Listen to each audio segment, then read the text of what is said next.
Olá pessoal, sejam bem-vindos ao nosso 7º dia do propósito de 21 dias. Hoje eu tô aqui no meu carro, mas não queria deixar de gravar esse devocional para que a gente possa prosseguir no nosso propósito firmes e fortes, amém? São 21 dias de oração, de jejum e meditação na palavra de Deus. Estamos usando o Evangelho de João e hoje, dia 7, capítulo 7, nos conta algumas histórias que trazem lições importantes e preciosas para nós. Eu gostaria de destacar 2 versículos apenas que falaram muito forte ao meu coração. Se você ainda não leu o capítulo 7, dá um pause nesse vídeo, vai ler, grifa aquilo que chamar a sua atenção e depois volta aqui para que o Espírito Santo confirme no seu coração aquilo que ele quer ministrar com você. A primeira coisa que eu quero destacar está no versículo 17. Aqui nós estamos num contexto de incredulidade. Então Jesus está falando sobre incredulidade. Os seus próprios irmãos de sangue, os filhos de Maria, não acreditavam em Jesus. Eles ficam até instigando ele, vai lá para Jerusalém, né? Já que você disse que é o tal, vamos ver se realmente alguma coisa acontece. Mas eles estavam falando isso porque, de fato, não acreditavam que Jesus era o próprio Deus. E você vai ver ao longo da história do ministério de Jesus que seus irmãos só vieram crer que ele era o Messias enviado depois que ele havia ressuscitado. A gente já falou sobre isso, como é difícil nós convencermos aqueles que são mais próximos. Muitas pessoas, elas achavam que conheciam a Jesus. Eles entram nessa discussão, mas a gente não conhece esse cara, como que ele pode ser o filho de Deus? Ele é da Galileia, e a profecia fala que ele nasceria em Belém, enfim. O fato é que eles achavam que conheciam a Jesus, mas eles não conheciam, não. E o versículo 17 me fala muito, muito profundamente ao coração, porque ele diz assim: se vocês me obedecerem, então vocês saberão que aquilo que eu estou falando vem da parte de Deus. Se vocês me obedecerem, então vocês vão me conhecer. Às vezes a gente, na nossa lógica humana, acredita que primeiro temos que ser convencidos de que Deus é Deus, e então depois a gente ter todas as provas e sinais, a gente então começa a obedecer. Quando a realidade bíblica nos ensina que primeiro vem a obediência e depois vem a certeza. Então é como se a partir do momento que nós, pela fé, decidimos obedecer a esse Deus que nós não temos provas de que é real, então conforme a nossa obediência a gente vai tendo mais acesso a quem ele é e conhecendo ele mais profundamente. Eu quero trazer para você essa reflexão. Obediência não é restrição de privilégios, obediência é acesso a privilégios. Então, quando Deus nos chama para viver uma vida de obediência, não é que ele quer te privar do melhor dessa terra. Por que ele faria isso? Afinal, foi ele que criou os céus e a terra. Mas quando ele te chama a uma vida de obediência, é um convite a um acesso a privilégios que somente aqueles que obedecem alcançam. São coisas que Deus nos coloca para viver, para que venhamos ter acesso se nós obedecermos.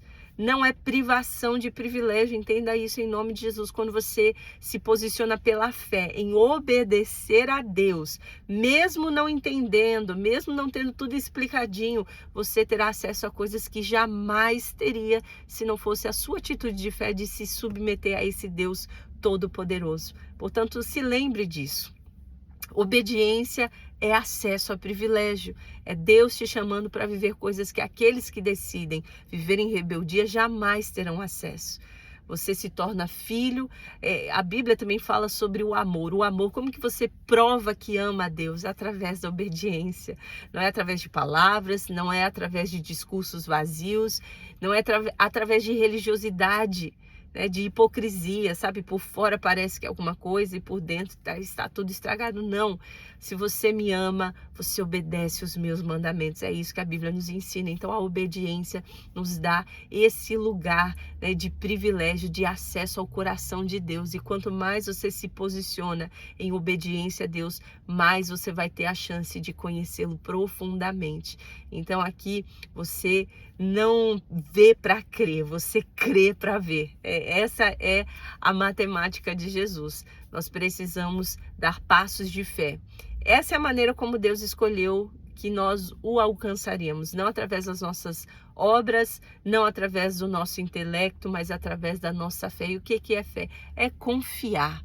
Então Deus está te chamando para confiar nele. Obedeça, mesmo que você não entenda, porque isso é confiar. É confiar. Você sabia que a linguagem de amor de Deus é a confiança? Ele não se sente amado quando você fica falando um monte de coisa, ou quando você fica fazendo um monte de coisa, porque senão a salvação seria por obras, né? E não por fé.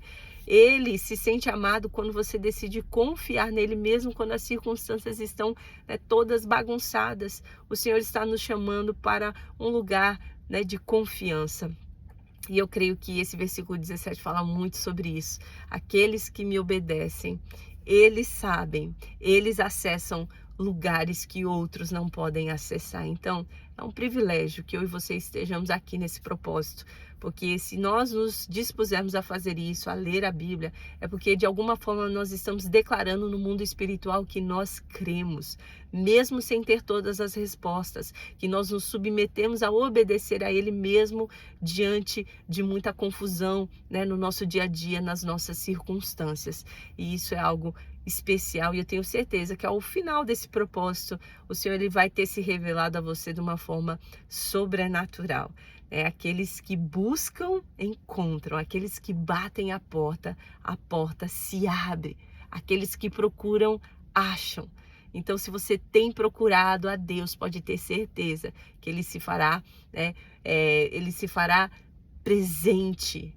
Ele se revelará a você de uma forma sobrenatural. Como eu disse no devocional anterior, Jesus ele não fica, né, correndo atrás de ninguém, não. Mas se ele vê que existe interesse da nossa parte, ele se revela de uma forma sobrenatural. Amém?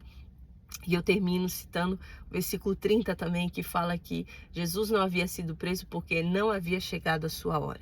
Eu quero trazer essa palavra de confiança aí para você, uma palavra, né, que está ali na Bíblia, não são palavras minhas, mas é a palavra de Deus, de que as coisas acontecem na hora que tem que acontecer.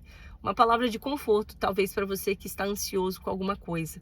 Você está ansioso para que algo aconteça rápido, ou para que algo não aconteça, com medo daquilo, né? Enfim, qualquer que seja o motivo do medo, da ansiedade do seu coração por situações que fogem do controle da sua mão, eu quero te dizer que nada acontece fora do tempo de Deus. Jesus não havia sido preso, mesmo tendo gente perseguindo ele, porque não havia chegado sua hora. O Senhor tem hora e data marcada para todas as coisas. Então hoje, voltando ao assunto da confiança, descanse o seu coração, porque a hora que tiver que acontecer, vai acontecer. O Senhor não chega atrasado, o Senhor não chega adiantado, Ele chega na hora certa. Todas as circunstâncias estão debaixo da mão de Deus, né? Todas as coisas cooperam para o bem daqueles que amam o Senhor. A sua vida não está à mercê das circunstâncias, a sua vida está no controle das mãos de Deus. Ele está na sala do controle. É Ele que dita as regras. É Ele que move as circunstâncias. Você sabia que quando Deus chama as estrelas, elas atendem? A criação atende à voz de Deus. Existe algo na criação que não se submeta à voz do Senhor. Portanto, você não está à mercê das suas circunstâncias. Você tem um Deus. E não é apenas um Deus todo-poderoso, um Pai que te conhece pelo nome, que te ama e que sabe o que é melhor para você. Portanto, descanse. O Senhor te chama para descansar nesse dia. Acalma o teu coração, aquieta a tua alma e saiba que Ele é Deus. Decida obedecer mesmo sem entender. E você vai desfrutar de uma paz que excede todo entendimento. Porque você vai ter essa convicção, essa certeza que você serve um Deus que não perde o controle da sua vida. Amém? Vamos orar? Senhor Jesus, obrigado por esse momento, obrigada mais um dia por essa palavra, que de fato isso venha entrar no nosso coração e fazer morada. E diante de toda ansiedade, de todo medo, Senhor, de toda falta de descanso, de toda falta de confiança, de toda dúvida, de toda insegurança, Pai. Nós te pedimos que essa palavra venha criar raízes no nosso coração e venha nos alinhar mais uma vez com o teu coração, Pai, em nome de Jesus. Se existe alguém aqui me ouvindo que está ansioso, que está com medo, que está preocupado, que está cheio de dúvidas, que o teu Espírito nessa hora, através dessa palavra, venha realizar algo sobrenatural e essa pessoa venha acordar diferente, venha ter um dia diferente. Abençoe, Pai, tudo aquilo que sair da boca dessa pessoa, abençoe os seus pensamentos, todas as suas atitudes, tudo aquilo que ela vai fazer durante o seu dia, que a tua presença esteja com ela em cada passo do caminho, que ela veja, que ela enxergue, que ela escute a tua voz em tudo que ela fizer, Pai, porque nós sabemos que o Senhor é todo-poderoso, o Senhor está no controle de todas as coisas e nós entregamos a nossa vida, o nosso dia, o nosso coração em Ti. Agarramos essa palavra, sabemos, ó Pai, que se nós se submetermos a Ti, nós teremos acesso ao privilégio de Te conhecer, e Te conhecer é estar em segurança diante, né, do desconhecido, diante do desconhecido do amanhã. Nós podemos então descansar sabendo que o Senhor está no controle de tudo. Essa é a nossa oração, em nome de Jesus, amém e amém, e até amanhã.